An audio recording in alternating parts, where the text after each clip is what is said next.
What's the most life-changing thing you discovered by accident growing up? My dad always made me eat dinner in the basement, not as punishment, just normal dinner time, every single night for 15 years. You're too loud, he'd say. Your sister needs quiet to focus on homework. So I'd take my plate downstairs while my sister Emma ate with mom and dad at the dining room table. I could hear them laughing up there, talking about their days, being a family. Emma got piano lessons and art classes. I got told to find something quiet to do downstairs. When I was 10, Emma accidentally pushed me down the stairs and broke my arm. Instead of taking me to the hospital, Dad said it himself in the basement. He said doctors asked too many questions. Whenever friends came over, Dad would send me to my room. Let Emma have some space with her friends, he'd say. I thought he was just protective of her. She was the smart one, the talented one. I was just the weird kid who ate alone. The basement became my whole world. Concrete walls, flickering light bulb, musty smell that never went away. I did my homework down there, played video games down there. Sometimes I'd fall asleep on the old couch because going upstairs felt like bothering them. Dad homeschooled me while Emma went to regular school. You learn differently, he'd explain. But I never understood why I couldn't just go to school like her. I wasn't allowed outside much either. Too dangerous, Mom would say. Stay where we can see you, but they could never see me. I was always in the basement.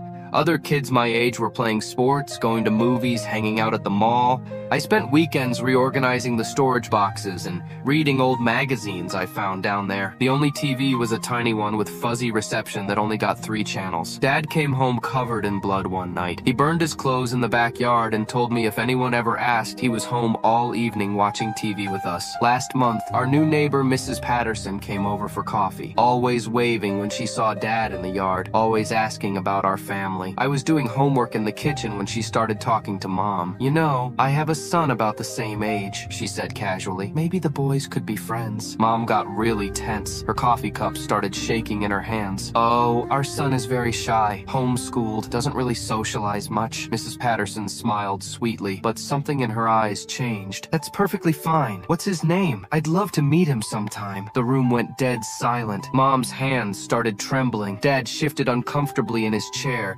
sweat beading on his forehead despite the cool weather. His name is Michael, Dad said slowly, like he was making it up. But that's not my name. My name is David. Mrs. Patterson nodded thoughtfully and pulled out her phone. Michael, you said? She showed Mom and Dad a picture on her screen. I watched the color completely drain from their faces. This is David Chen, Mrs. Patterson said quietly, her voice changing completely. He was kidnapped from a playground in California 15 years ago. His real parents have been looking for him ever since. Dad started backing toward the door. Mom grabbed my arm so tight it hurt. That's when Mrs. Patterson stood up and pulled out a badge. I'm Detective Patterson, LAPD Missing Persons Unit. We've been tracking you for 2 years. She looked at me with tears forming in her eyes.